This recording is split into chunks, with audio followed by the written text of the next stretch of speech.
Assalamualaikum warahmatullahi wabarakatuh. Perkenalkan, nama saya Riki Rahmat Eskiko, NPM 1921020533, Program Studi Hukum Tata Negara, Mata Kuliah Filsafat Hukum Islam. Di video kali ini saya akan menjelaskan materi tentang metodologi hukum Islam. Yang pertama, objek dan subjek hukum Islam. Hukum dalam konsep ilmu usul fikih dibagi menjadi dua macam, yaitu hukum taklifi dan hukum wad'i. Secara terminologi, hukum adalah kitab Allah yang berhubungan dengan perbuatan mukallaf dalam bentuk al-iqtida, at-tahyir, dan al-wad'i. Yang dimaksud dengan kitab adalah firman Allah yang berupa perintah-perintah atau larangan-larangan. Kemudian Juhaya S. Praja menyebutkan kitab sebagai al-muktabih, yakni produk dari kitab yang berupa perbuatan hukum. Ia juga mengatakan bahwa yang dimaksud dengan al-iqtiqa atau imperatif ialah tuntunan untuk melakukan sesuatu perbuatan atau untuk tidak melakukan suatu perbuatan. Jika tidak dilaksanakan akan mendapat dosa, dan siksaan disebut dengan wajib. Sedangkan tuntunan yang harus ditinggalkan jika dilakukan akan berdosa dan terdapat siksaan dan mendapatkan siksa disebut dengan haram. At-tahyir atau fakultatif ialah apabila hakim memberikan pilihan kepada mukallaf untuk melakukan sesuatu perbuatan atau tindakan melakukannya. Yang disebut dengan al-ibahah, perbuatannya disebut dengan mubah. Ada beberapa hukum taklifi. Yang pertama ijab, yaitu firman yang menuntut suatu perbuatan dengan tuntunan yang pasti. Yang kedua nad, yaitu firman yang menuntut suatu perbuatan dengan tuntunan yang tidak pasti. Menurut ulama Hanifiyah, hukum taklif dibagi menjadi 7, yaitu fardu, wajib, tahrim, kurahah, tanzih, nad, dan ibahah. Kemudian menurut ulama Hanafiyah, jika suatu perintah didasarkan pada dalil yang pasti seperti Al-Quran dan hadis mutawatir, perintah itu disebut dengan perintah fardu. Akan tetapi, jika perintah itu berdasarkan pada dalil yang zani atau perintah itu dinamakan wajib. Demikian pula halnya dengan larangan. Jika larangan itu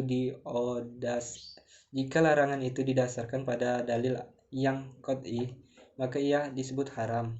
Sebaliknya, jika larangan itu didasarkan pada dalil yang zani, maka tergolong pada hukum makruh. 5 atau 7 jenis hukum tersebut dinamakan dengan taklifiyah, yang artinya tuntunan atau memberi beban. Taklifi disebut pula sebagai jenis perbuatan hukum. Berikutnya hukum wad'i. Hukum wad'i ialah firman Allah yang menjadikan sesuatu sebagai sebab adanya yang lain atau musabab, atau sebagai syarat yang lain, atau masrut, atau sebagai penghalang atau mani adanya yang lain. Hukum wad'i dibagi 3, yaitu yang pertama sebab, yang kedua syarat, dan yang ketiga mani. Tafsir salah satu metode penggalian hukum Islam. Al-Quran dan Sunnah diyakini sebagai sumber hukum Islam. Kemudian Al-Quran dan Sunnah diyakini sebagai sumber hukum Islam. Kemudian nas-nas yang terkandung di dalamnya ditunjukkan untuk mukallaf. Maka untuk mempermudah pelaksanaan hukum yang dimaksud, upaya ulama di bidang usul fikih dan bidang fikih mulai menggunakan pendekatan rasio dengan menggali makna dan maksud yang dikandung oleh kedua sumber hukum tersebut. Meskipun nas Al-Quran dan Sunnah setelah muhkamah campur tangan akal tidak dapat dielakkan Al-Quran sebagai sumber hukum Islam. Ada kalanya ayat-ayat tersebut saling menafsirkan karena adanya munasabah al-ayah.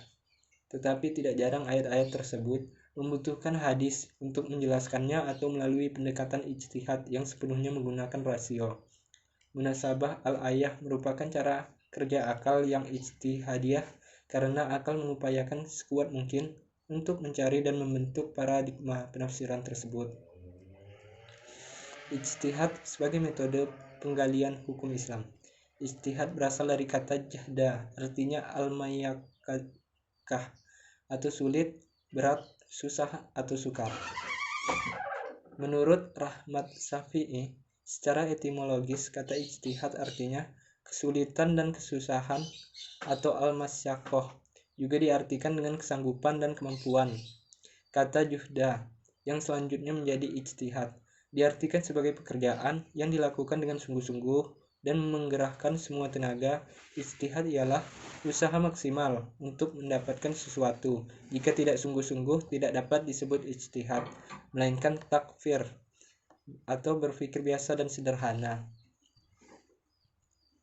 Abdul Wahab Khalaf mendefinisikan ijtihad menurut ulama usul, yaitu mengerahkan daya dan kemampuan untuk menghasilkan hukum syara dari dalil-dalil syar'i yang terperinci. Dari semua definisi tentang ijtihad tersebut, dapat disimpulkan bahwa ijtihad adalah yang pertama pengerahan akal pikiran para fuqaha atau usuliyin.